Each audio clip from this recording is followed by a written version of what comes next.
Bibigay ko yan si Yaya mo kay Ikoy. Ireregalo ko, ilalagay ko sa kahon. Ingit niya tapit ko. Sasayawan niya si Ikoy. Oh. Ted! Sino? Wala ka ng Yaya, bibigay ko kay Ikoy. Ang sa tintit, sayo ng sayo, oh. Pipiliin ko. Wag mo kasarin, Yaya mo. Sumayaw ko na lang din sila. Ayaw mo siya. Ito pa kasi. Si tintit na lang, oh, sasayaw, oh. Magaling, oh, oh. Siya. Oh, turuan ako natin pag TikTok, oh. Oh. Nangungulangot. Hindi makontak na regalo niya, eh. Yan lang, bibigyan ka niya ng ninong ng regalo pag pumunta ka dun. Ano sasabihin mo kay Ninong? Kay Ninang? Namamas ko po. Di ba? Tapos magbibless ka. Siyempre magbibless ka kay Ninong. O pag binigyan ka, ano sasabihin mo? Thank you po. Oh, hindi. Ayun na, umayos na yung pera mo. Huwag mo nagugusutin, ha?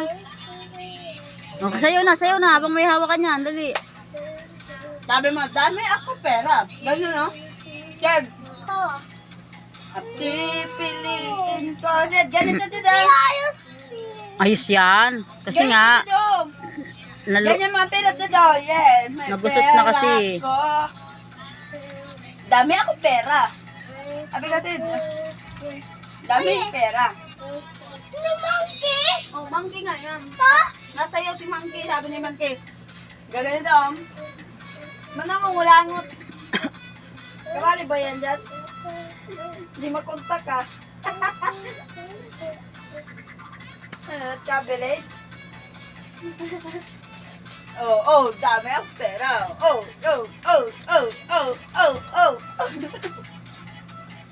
Sid. Oh. Kakausap mo sila, nanay? Walang signal? hindi mo inayos. Lagay mo na dyan. Ayusin mo. Palagay mo kaya. Ayaw mo dyan. Sa bag. Palagay mo sa bag.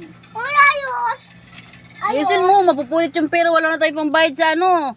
Sa aircon. Pamasahe mo pa pag uwi sa Cavite. Wala na. Pinupulit mo ang pera mo eh. Oh, ang dami-dami oh. Budol na. Nako, wala na tayong talaga. Ayusin mo kasi pag ano, hindi gusot-gusot pag naghahawak ng pera. Kailangan maayos. Sige, ikembot.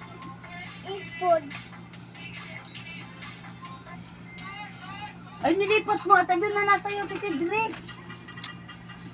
Baba dyan.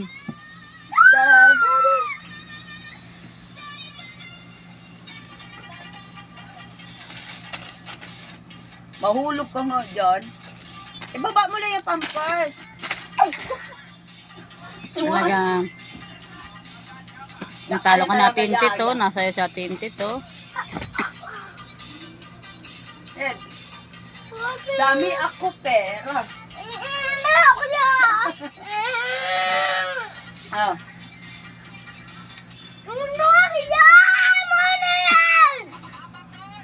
Ate ha. Ayusin mo, pag nagkalat yan, ikaw na mapupulo. Ito punit.